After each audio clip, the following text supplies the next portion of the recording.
तो इससे और अच्छा है भाई, जमहूरियत है, लोकशाही है, लोकतंत्र है। आप अपना अपना प्रोग्राम करें, अपना प्रोग्राम करेंगे, क्या है उसमें गलत क्या है। वैसे साहब, चूंकि देश भर में चर्चा है कि जो विशेष सत्र होने वाला है संसद का, उसमें क्या होगा, तो आप भी जाएंगे उस सत्र में हिस्सा लेंगे, क्या कयास लगा रहे हैं कि क्या हो सकता है? नहीं, हम कयास क्यों लगाए? जब एजेंडा आ चुका है तो एजेंडा वो बिल्स हैं और डिस्कशन है 75 साल की पार्लियामेंट के ऊपर।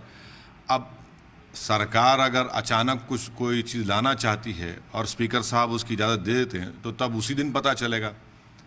जैसे 370 का उन्होंने ला लिया, हो सकता नहीं मालूम, जैसे आईपीसी के अमेंडमेंट को उन्होंने चेंज किया, उसी दिन एडिशनल एजेंडा आ गया। तो अगर स्पीकर साहब इजाज़त देते हैं तो वो भी आ जाएगा, क्या आएगा हमको नहीं मालूम। अब ख्यास करना तो गलत है। अब ये हम तो जा रहे हैं पार्लियामेंट में, मगर बेहतर ये है कि हर चीज़ पहले से मालूम हो एक मेंबर ऑफ पार्लियामेंट को, सांसद को, ताकि हम प्रिपेयर होकर आ सकें। अब उसी दिन लाएंगे तो हमारा कंट्रीब्यूशन क्या होगा उसमें बताइए।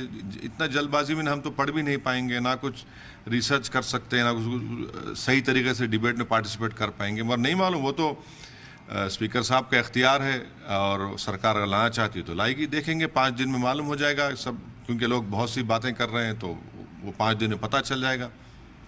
वैसे आखिरी सवाल है मेरा, चूँकि कश्मीर में आतंकवादी हमला हुआ है और वहाँ अभी भी इनकाउंटर चल रहा है, सरकार बार बार दावा करती है कि हमने आतंकवाद खत्म कर दिया है देश भर से। ऐसी स्थिति में आप क्या कहेंगे? देखिए, जनवरी में भी जो हमला हुआ था जिसमें हमारे सिपाहियों की मौत हुई, बहादुर सिपाहियों की, आपने बीजेपी सरकार ने उन असल आतंकवादियों को नहीं पकड़ा। जिन्होंने उनको शेल्टर किया था उनको आपने पकड़ा, जो मारने वालों को नहीं पकड़ा। ये जम्मू राजौरी में ये असल एपिसेंटर बना हुआ है टेररिज्म का, और ये सरकार उस पर एक्शन नहीं ले रही है। और फिर उसके बाद ये टेररिस्ट हमारे सिपाहियों को, ऑफिसर्स को, कर्नल को, मेजर को मारे हैं। मैं उसका कंडेम करता हूँ, उसमें वीडियो बनाते, देखो हमने ऐसा किया। तो वो आप क्या कर रहे हैं? ये सरकार की सरासर नाकामी है। और अफसोस इस बात का है कि देश के प्रधानमंत्री इसका नोटिस ही नहीं ले रहे हैं। इसका नोटिस लेना चाहिए उन लोगों को। अब मैं आपको ये क्रिकेट मैच हम क्यों खेलेंगे पाकिस्तान से भाई?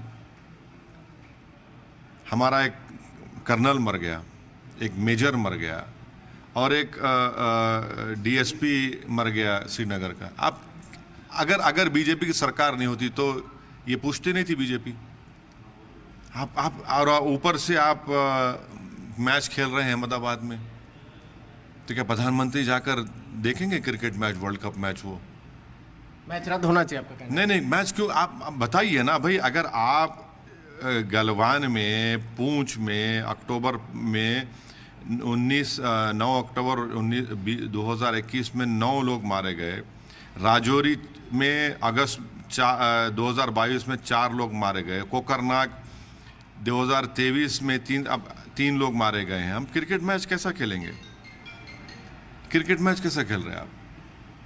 चलिए, बहुत बहुत धन्यवाद आपका। कैमरामैन राजेश के साथ रवि त्रिपाठी, जी मीडिया।